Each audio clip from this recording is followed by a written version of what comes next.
Chapitre 4. Bonnet blanc et blanc bonnet. Ils se tenaient sous un arbre. Chacun d'eux avait un bras passé autour du cou de l'autre, et Alice put les différencier d'un seul coup d'œil, car l'un avait le mot bonnet brodé sur le devant de son col, et l'autre avait le mot blanc. Je suppose que le premier doit avoir blanc sur l'arrière du col, et le second doit avoir bonnet, se dit-elle. Ils gardaient une immobilité si parfaite qu'elle oublia qu'ils étaient vivants.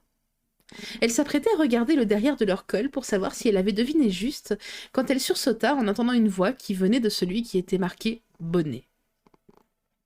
« Si tu nous prends pour des figures de cire, déclara-t-il, tu devras payer pour nous regarder. Les figures de cire n'ont pas été faites pour qu'on les regarde gratis.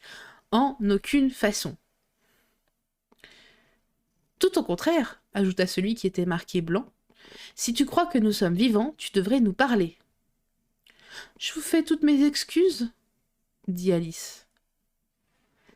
Elle fut incapable d'ajouter autre chose, car les paroles de la vieille chanson résonnaient dans sa tête sans arrêt, comme le tic-tac d'une horloge. Elle eut beaucoup de peine à s'empêcher de les réciter à haute voix. Bonnet blanc dit que blanc bonnet, lui qui avait brisé sa crécelle, et blanc bonnet et bonnet blanc et blanc bonnet dirent « vidons cette querelle ». Mais un énorme et noir corbeau, juste à côté d'eux, vint s'abattre. Il fit si peur aux deux héros qu'ils oublièrent de se battre. « Mais je sais à quoi tu es en train de penser, » dit Bonnet Blanc. « Mais ce n'est pas vrai, en aucune façon. »« Tout au contraire, » continua Blanc Bonnet. « Si c'était vrai, cela ne pourrait pas être faux. Et en admettant que ce fût vrai, cela ne serait pas faux. Mais comme ce n'est pas vrai, c'est faux. Voilà de la bonne logique. »« Mais j'étais en train de me demander, » dit Alice très poliment, « quel chemin il faut prendre pour sortir de ce bois, car il commence à se faire tard. Voudriez-vous me l'indiquer, s'il vous plaît ?» Mais les gros petits bonshommes se contentèrent de se regarder en ricanant. Ils ressemblaient tellement à deux grands écoliers qu'Alice ne put s'empêcher de montrer Bonnet Blanc du doigt en disant « Commencez-vous, le premier de la rangée. » « En aucune façon !» s'écria vivement Bonnet Blanc. Puis il referma la bouche aussitôt avec un bruit sec. « Au suivant !» fit Alice passant à Blanc Bonnet, mais avec la certitude qu'il se contenterait de crier « Tout au contraire !» ce qui ne manqua pas d'arriver. « Tu t'y prends très mal !» s'écria Bonnet Blanc. « Quand on fait une visite, on commence par demander « Comment ça va ?» et ensuite on tend la main. » Là-dessus, les deux frères se serrèrent d'un seul bras l'un contre l'autre et tendirent leurs mains libres à la fillette. Alice ne pouvait pas se résoudre à prendre d'abord la main de l'un des deux, de peur de froisser l'autre. Pour se tirer d'embarras, elle saisit leurs deux mains en même temps, et un instant plus tard, tous les trois étaient en train de danser en rond. Elle se rappela par la suite que cela lui parut tout naturel. Elle ne fut même pas surprise d'entendre de la musique. Cette musique semblait provenir de l'arbre sous lequel ils dansaient, et elle était produite, pour autant qu'elle pût s'en rendre compte, par les branches qui se frottaient l'une contre l'autre, comme un archer frotte les cordes d'un violon. « Mais ce qui m'a semblé vraiment bizarre, » expliqua Alice à sa sœur, lorsqu'elle lui raconta ses aventures, « ça a été de me trouver en train de chanter « Nous n'irons plus au bois ». Je ne sais pas à quel moment je me suis mise à chanter, mais j'ai eu l'impression de chanter pendant très, très longtemps. Les deux danseurs étaient gros, et ils furent bientôt essoufflés. « 4 tours suffisent pour une danse, » dit Bonnet Blanc tout haletant. Et ils s'arrêtèrent aussi brusquement qu'ils avaient commencé, la musique s'arrêta en même temps. Alors ils lâchèrent la main d'Alice, et la regardèrent pendant une bonne minute. Il y eut un silence assez gêné, car elle ne savait pas trop comment entamer la conversation avec des gens avec qui elle venait de danser. « Il n'est guère possible de dire « Comment ça va maintenant ?»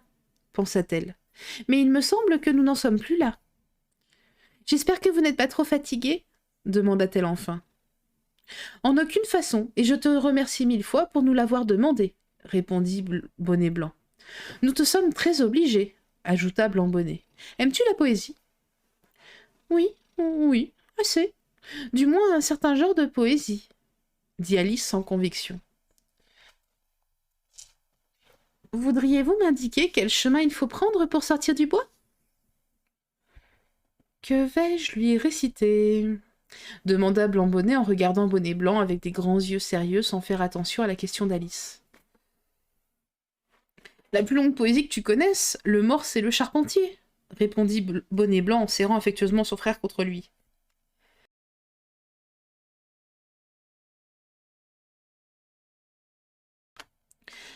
Blanc-Bonnet commença sans plus attendre. Le soleil brillait. À ce moment-là, Alice se risqua à l'interrompre. « Si cette poésie est vraiment très longue, dit-elle aussi poliment qu'elle le put, voudriez-vous m'indiquer d'abord quel chemin... » Blanc-Bonnet sourit doucement et commença. Le soleil brillait sur la mer, brillant de toute sa puissance, pour apporter aux flots amers un éclat beaucoup plus intense. Le plus curieux de tout ceci, c'est qu'on était en plein minuit. La lune, de mauvaise humeur, s'indignait fort contre son frère, qui, vraiment, devrait être ailleurs, lorsque le jour a fui la terre. Il est vrai, disait-elle, grossier de venir ainsi tout gâcher. Les flots étaient mouillés, mouillés, et sèche, sèche était la plage. Nul nuage ne se voyait, car il n'y avait pas de nuages. Nul oiseau ne volait en haut, car il n'y avait pas d'oiseau. Or, le morse et le charpentier s'en allaient tous deux côte à côte. Ils pleuraient à faire pitié de voir le sable de la côte. En disant si on l'enlevait, quel beau spectacle ce serait. 7 bonnes ayant 7 balais, balayant pendant une année, suffirait-elle au déblai ? Dit le morse, l'âme troublée. Le charpentier dit certes non, et poussa un profond soupir. Ô huîtres, venez avec nous, dit le morse d'une voix claire. Marchons en parlant, l'air est doux, tout le long de la grève amère. Nous n'en voulons que 4 afin de pouvoir leur donner la main. La plus vieille le regarda, mais elle demeura muette. La plus vieille de l'œil cligna et secoua sa lourde tête. Comme pour dire, mon ami, je ne veux pas quitter mon lit. 4 autres huîtres sur le champ s'apprêtèrent pour cette fête, veston bien brossé, faux col blanc, chaussures cirées et bien nettes. Et ceci est fort singulier, car elles n'avaient pas de pieds. 4 autres huîtres aussitôt les suivirent, et puis 4 autres, puis d'autres vinrent par troupeau. À la voix de ce bon apôtre, toutes courantes et sautillant, sortirent des flots scintillants. Donc le morse et le charpentier marchèrent devant le cortège, puis s'assirent sur un rocher, bien fait pour leur servir de siège. Et les huîtres, groupées en rond, fixèrent leurs 2 compagnons. Le morse dit « C'est le moment de parler de diverses choses, du froid, du chaud, du mal aux dents, de choux-fleurs, de rois et de roses, et si les flots peuvent brûler, et si les porcs savent voler. » Les huîtres dirent « Attendez, pour parler nous sommes trop lasses, donnez-nous le temps de souffler, car nous sommes toutes très grasses. »« Je veux bien, dit le charpentier, et huître de remercier. » Le morse dit « Un peu de pain nous sera, je crois, nécessaire. Poivre et bon vinaigre de vin feraient eux aussi notre affaire. Ô huîtres, quand vous y serez, nous commencerons à manger. »« Vous n'allez pas nous manger, nous ?» dirent-elles torréfiées. « Jamais nous n'aurions cru que vous pourriez avoir pareille idée. » Le morse dit « La belle nuit, voyez comme le soleil luit. Merci de nous avoir suivis, ô mes belles huîtres si fines. » Et le charpentier lui dit ceci. « Coupe-moi donc une tartine, tu dois être sourd par ma foi, je te l'ai déjà dit 2 fois. » Le morse dit « Ah, c'est honteux de les avoir ainsi trompés et de les manger à nous 2 au terme de leur équipée. » Le charpentier lui dit ceci. « Passe le beurre par ici. » Le morse dit « Je suis navré, croyez à mes condoléances. » Sanglotant, il mit de côté les plus grosses de l'assistance, et devant ses yeux ruisselants, il tenait un grand mouchoir blanc. « Ô huîtres, dit le charpentier, le jour à l'horizon s'annonce, pouvons-nous vous raccompagner ?» Mais il n'eut pas de réponse. Bien sot qui s'en étonnerait, car plus une huître ne restait. « J'aime mieux le morse, dit Alice, parce que voyez-vous, lui, au moins il a pitié de ces pauvres huîtres.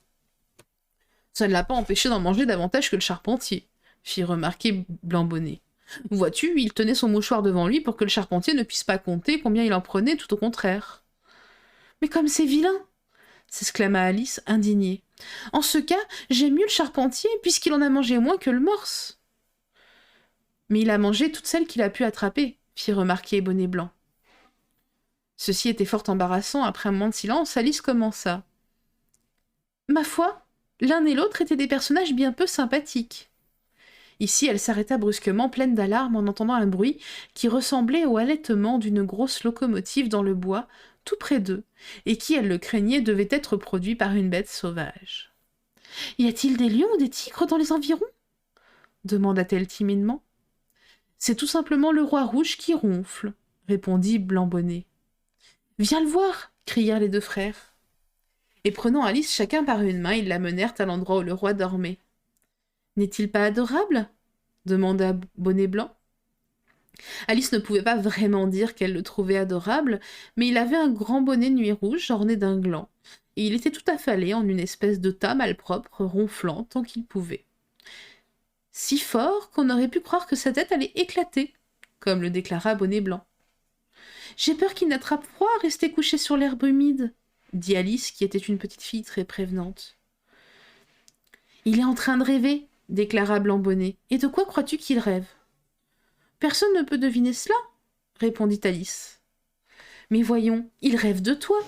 s'exclama Blanc-Bonnet en battant des mains d'un air de triomphe. « Et s'il cessait rêver de toi, où crois-tu que tu serais ?»« Où je suis à présent, bien sûr, » dit Alice. « Mais pas du tout, » répliqua Blanc-Bonnet d'un ton méprisant. « Tu n'es qu'un des éléments de son rêve. » Si ce roi Nekela venait à se réveiller, ajouta Bonnet Blanc, tu disparaîtrais, fuite, comme une bougie qui s'éteint. Mais c'est faux, protesta Alice d'un ton indigné. D'ailleurs, si moi, je suis un des éléments de son rêve, je voudrais bien savoir ce que vous êtes, vous. Idem, répondit Bonnet Blanc. Idem, idem, cria Blanc-Bonnet. Il cria si fort qu'Alice ne put s'empêcher de dire « Chut! Vous allez le réveiller si vous faites tant de bruit. » « Voyons, pourquoi parles-tu de le réveiller ?» demanda Blanc-Bonnet, « puisque tu n'es qu'un élément de son rêve. Tu sais très bien que tu n'es pas réel. »« Mais si je suis réel !» affirma Alice en se mettant à pleurer. « Tu ne te rendras pas plus réel en pleurant, » fit observer Blanc-Bonnet. « D'ailleurs, il n'y a pas de quoi pleurer. »« Mais si je n'étais pas réel !» dit Alice, en riant à travers ses larmes tellement tout cela lui semblait ridicule. « Mais je serais incapable de pleurer. »« J'espère que tu ne crois pas que ce sont des vraies larmes, » demanda Blanc-Bonnet avec le plus grand mépris.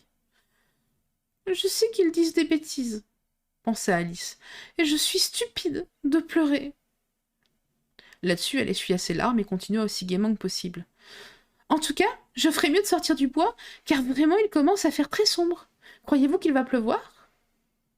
Bonnet Blanc prit un grand parapluie, qu'il ouvrit au-dessus de lui et de son frère, puis leva les yeux. « Non, je crois pas. Du moins, pas là-dessous, en aucune façon. »« Mais il pourrait pleuvoir à l'extérieur ?»« Il peut bien pleuvoir, si ça veut pleuvoir, » déclara Blanc-Bonnet. « Nous n'y voyons aucun inconvénient. Tout au contraire. »« Sales égoïstes !» pensa Alice, et elle s'apprêtait à leur dire « Bonsoir !» et elle les laissait là. Mais Bonnet Blanc bondit sous le parapluie et la saisit au poignet. « Où vas-tu ? Ça. Ah, pardon. As-tu vu ça ?» demanda-t-il d'une voix que la colère étouffait. Et ses yeux jaunes se dilatèrent brusquement tandis qu'il montrait d'un doigt tremblant une petite chose blanche sur l'herbe au pied de l'arbre. « Mais ce n'est qu'une crécelle !» répondit Alice après avoir examiné soigneusement la petite chose blanche. « Une vieille crécelle, toute vieille et toute brisée. »« J'en étais sûre !» cria Bonnet Blanc en se mettant à trépigner comme un fou et à s'arracher les cheveux. « Elle est brisée, naturellement !» Sur quoi il regarda Blanc-Bonnet, qui immédiatement s'assit sur le sol en essayant de se cacher derrière le parapluie. Alice le prit par le bras et lui dit d'une voix apaisante. « Vous n'avez pas besoin de vous mettre dans un état pareil pour une vieille crécelle. »« Mais elle n'est pas vieille !» cria Bonnet Blanc, plus furieux que jamais. « Je te dis qu'elle est neuve. Je l'ai achetée hier. Ma belle crécelle. Neuve !» Et sa voix monta jusqu'à devenir un cri perçant. Pendant ce temps-là, Blanc-Bonnet faisait tous ses efforts pour refermer le parapluie en se mettant dedans.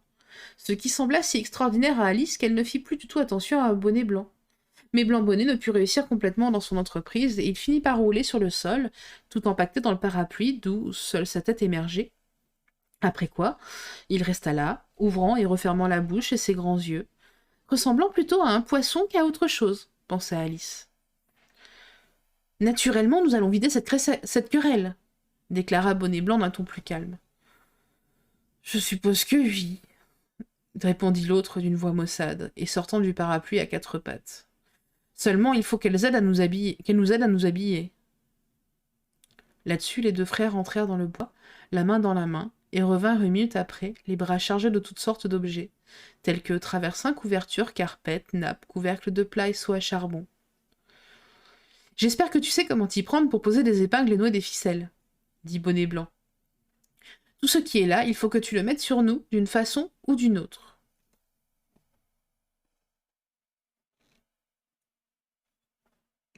Alice raconta par la suite qu'elle n'avait jamais vu personne faire tant d'embarras que les deux frères. Il est impossible d'imaginer à quel point ils s'agitèrent, et la quantité de choses qu'ils se mirent sur le dos, et le mal qu'ils lui donnèrent en lui faisant nouer des ficelles et boutonner des boutons. Vraiment, lorsque nous serons prêts, ils ressembleront tout à fait à deux ballots de vieux habits, pensa-t-elle, en arrangeant un traversin autour du cou de Blanc Bonnet pour lui éviter d'avoir la tête coupée, prétendait-il. Vois-tu, ajouta-t-il très sérieusement, c'est une des choses les plus graves qui puissent arriver au cours d'une bataille, avoir la tête coupée. Alice se mit à rire tout haut, mais elle réussit à transformer son rire en toux de peur de froisser Blanc Bonnet. « Est-ce que je suis très pâle ?» demanda Bonnet Blanc en approchant d'elle pour qu'elle lui mît son casque. Il appelait ça un casque, mais ça ressemblait plus à une casserole. « Ma foi, oui, un tout petit peu, » répondit Alice doucement. « En général, je suis très courageux, » continua-t-il à voix basse, « mais aujourd'hui, il se trouve que j'ai mal à la tête. »« Et moi, j'ai mal aux dents !» s'exclama Blanc Bonnet, qui avait entendu cette réflexion.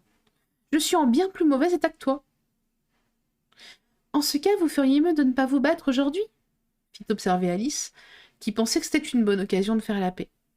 « Il faut absolument que nous nous battions un peu, mais je tiens à ce que ça dure longtemps, » déclara Bonnet Blanc. « Quelle heure est-il » ? 4h30. « Battons-nous jusqu'à 6h. Ensuite, nous irons dîner, » proposa Bonnet Blanc. « Parfait, » dit l'autre assez tristement. « Et elle pourra nous regarder faire. »« Mais il vaudrait mieux ne pas trop t'approcher, » ajouta-t-il. « En général, je frappe sur tout ce que je vois, lorsque je suis très échauffé. »« Et moi, je frappe sur tout ce que quelqu'un m'a apporté !» s'écria Bonnet Blanc, « même sur ce que je vois pas. » Alice se mit à rire. « Je suppose que vous devez frapper sur les arbres assez souvent, » dit-elle. Bonnet Blanc regarda tout autour de lui en souriant de satisfaction. « Je crois bien, déclara-t-il, que pas un seul arbre ne restera debout quand nous aurons fini. »« Et tout ça pour une crécelle ?» s'exclama Alice, qui espérait encore leur faire un peu honte et de se battre pour une pareille bagatelle. « Ça m'aurait été égal, dit Bonnet Blanc, si elle n'avait pas été neuve. »« Je voudrais bien que l'énorme corbeau arrive, » pensa Alice. « Il n'y a qu'une épée, dit Bonnet Blanc à son frère, mais tu peux prendre le parapluie. Il est aussi pointu. Dépêchons-nous de commencer, il fait de plus en plus sombre. »« Et encore plus sombre que ça, » ajouta Blanc Bonnet. L'obscurité tombait si rapidement qu'Alice crut qu'un orage se préparait. « Quel gros nuage noir !» s'exclama-t-elle. « Et comme il va vite ! Ma parole, je crois qu'il a des ailes !»« C'est le corbeau !» cria Bonnet Blanc d'une voix aiguë et terrifiée. Là-dessus, les deux frères prirent leurs jambes à leur cou et disparurent en un moment. Alice s'enfonça un peu plus dans le bois, puis elle s'arrêta sous un grand arbre. « Jamais il ne pourra m'atteindre ici, » pensa-t-elle. « Il est beaucoup trop gros pour se glisser entre les arbres, mais je voudrais bien qu'il ne batte pas des ailes si violemment. Ça fait comme un véritable ouragan dans le bois. Tiens, voici le châle de quelqu'un qui a été emporté par le vent. »